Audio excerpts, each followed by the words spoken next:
then, Wayne, like we had this 2 tracks of Wayne doing what we called Frenchie. Yeah. And Wayne stood out there further making fun of Tim. And Wayne, talk French, Wayne, talk French. I was just talking about him being a lover boy. No, I want to hear you talk French right now. Il aime ta femme. Elle aime son bien sali. So he's doing that. It's so amazing. And he's actually got a cigarette and a glass of wine. We're having so much fun with this. And through the whole song, he does that. And then we go, do another pass, So he does 2 passes of doing that pseudo French, holding a glass of wine and a cigarette. And we put it left and right. We're just so happy. So every time, and the song was a good track, but every time we would listen to it or whatever, because it was all on a console, So it was called Frenchie, and it was 2 tracks. So any guy could walk up to the faders and just push them up, and then you'd hear nothing but 2 tracks of Wayne, pan left and pan right, talking French, And that's what happened every time we listened to it. Tim was. Do you remember it at all? No. You're a liar. But everyone was so. Every time we listened to it, somebody, probably Eric most often, would reach over there and push up Frenchie, So all we could hear was Wayne, Speedy do just whatever, Sam, I thought I told you never to play.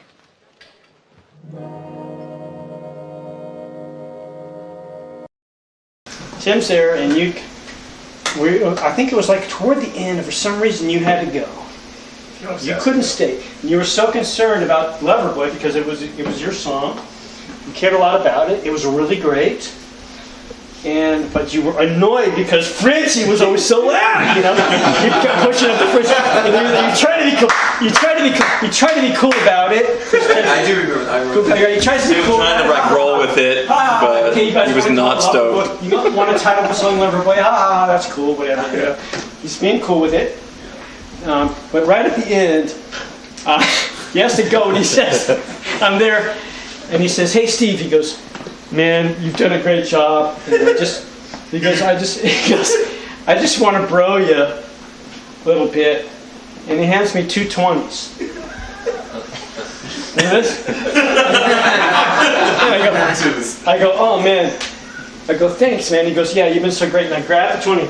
And you hold on to it. And I'm pulling it. He looks me straight in the eye and he goes, "Keep Frenchie low in the mix."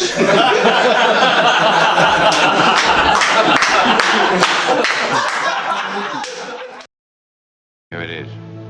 Thanks. I appreciate it. And welcome back to the fight. This time I know our side will win.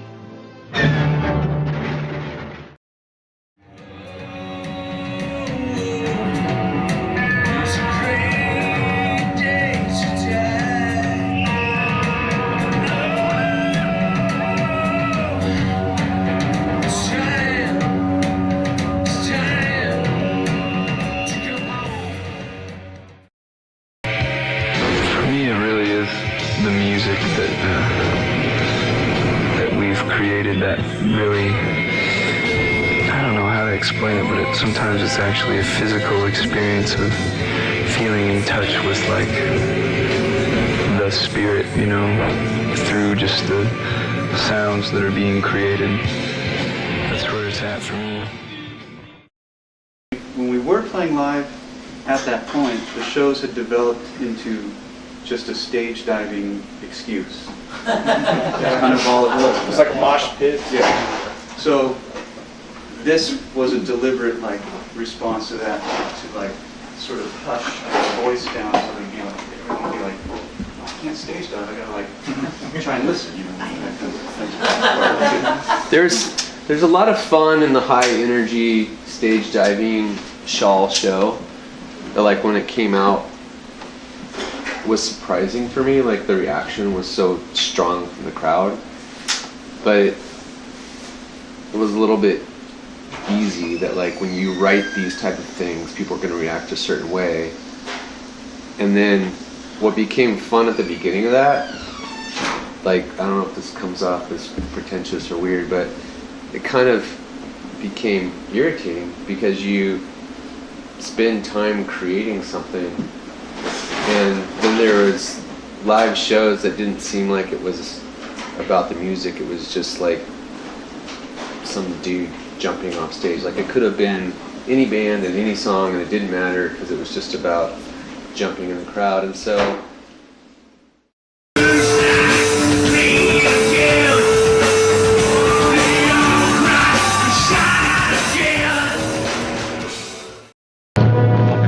Major Strasser has been shot.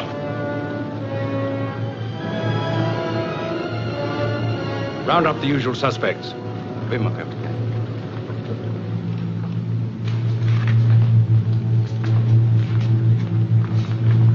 Prenez cette voiture et vous prenez l'autre.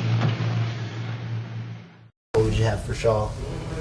Awareness of failure. Okay. A humility of sorts? Just yeah, in some ways, more so just like things are a little deeper than they seemed.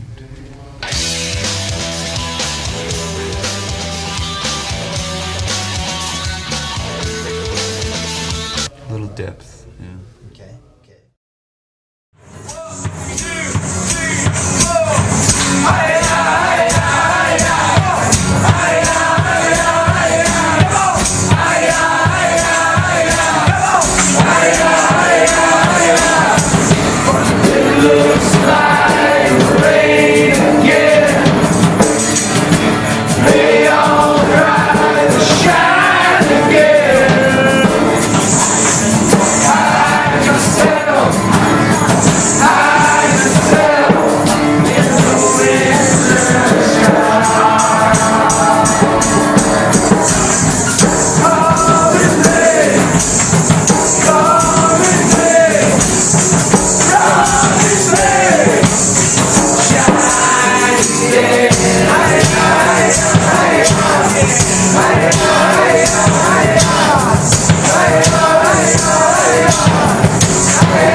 Been a long time.